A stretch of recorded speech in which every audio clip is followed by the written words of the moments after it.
Question 4 है, if A vector is equals to B plus C vector, then it is true that mod of A vector is equals to mod of B vector plus mod of C vector. Justify your answer. देखिए यहां पर जो इसका first part लिखा हुआ है वो triangle law से ऐसी सिचुएशन होगी, ये साइड्स और ट्रायंगल है, ये B है वेक्टर और ये C वेक्टर है, तो ये वेक्टर A हो गया। तो यहाँ पर A वेक्टर B और C का रिजल्टेंट है, या एडिशन से B प्लस C के इक्वल होगा, विच इज ट्रू। यहाँ पर जो लिखा हुआ है ऐसी सिचुएशन हो सकती है कि ये A है, ये B है और ये C है। तो यहाँ पर mod of A means this side AC, mod of B means side AB और mod of C means side BC। तो किसी भी ट्रायंगल में एक साइड दो साइड के सम के इक्वल नहीं होती। हमेशा ऐसा होता है कि दो साइड का सम किसी एक साइड से हमेशा ज्यादा होता है, तभी ट्रायंगल पॉसिबल होता है। तो यहां पर जो रिजल्ट लिखा है उसमें एक साइड दो साइड के सम के इक्वल लिखी हुई है। मॉड का मतलब उसका मैग्नीट्यूड है, which is not true in case of triangle. जो हमने यहाँ ट्रायंगल इनइक्वालिटी लगाई है उसमें ये सही नहीं हो सकता, क्योंकि कोई भी एक साइड रिमेनिंग टू साइड के सम के इक्वल नहीं होगी। ये स्टेटमेंट आप लिख सकते हैं। क्वेश्चन नंबर 5, क्वेश्चन 5 आपको दिखाना है, find the value of x, value of x निकालिए for which x I plus j plus k is unit vector.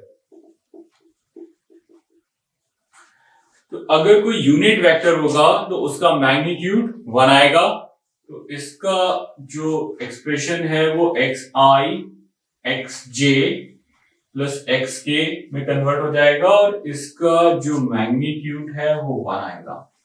तो जब हम मैग्नीट्यूड लेंगे तो क्या लिखेंगे, under root x square plus x square is equal to 1, 3x square is equal to 1 और x square is equal to 1 by 3, x is equal to plus minus 1 by root 3।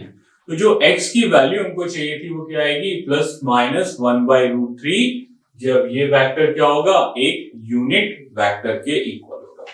Unit vector का मतलब एक ऐसा vector जिसका magnitude 1। Question number 6 है, find the vector of magnitude 5 units and parallel to the resultant of vector a and b, और a और b vectors given है।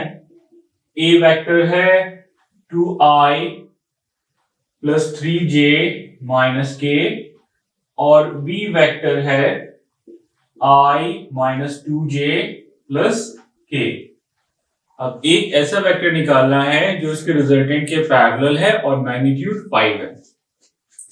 तो अगर a यहां पर है और b यहां पर है वेक्टर, तो resultant vector a plus b होगा।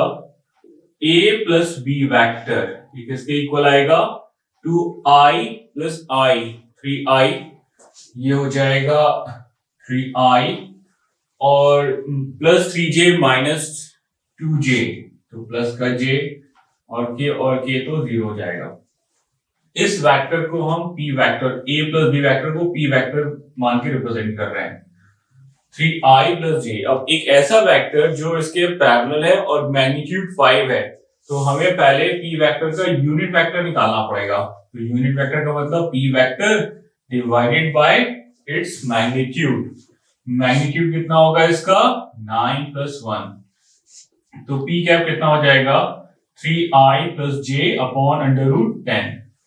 अब एक ऐसा वेक्टर जिसका मैग्नीट्यूड 5 है और डायरेक्शन p का है, तो कितना आ जाएगा, 5 into 3i plus j upon under root 10, ये इसका आंसर होगा।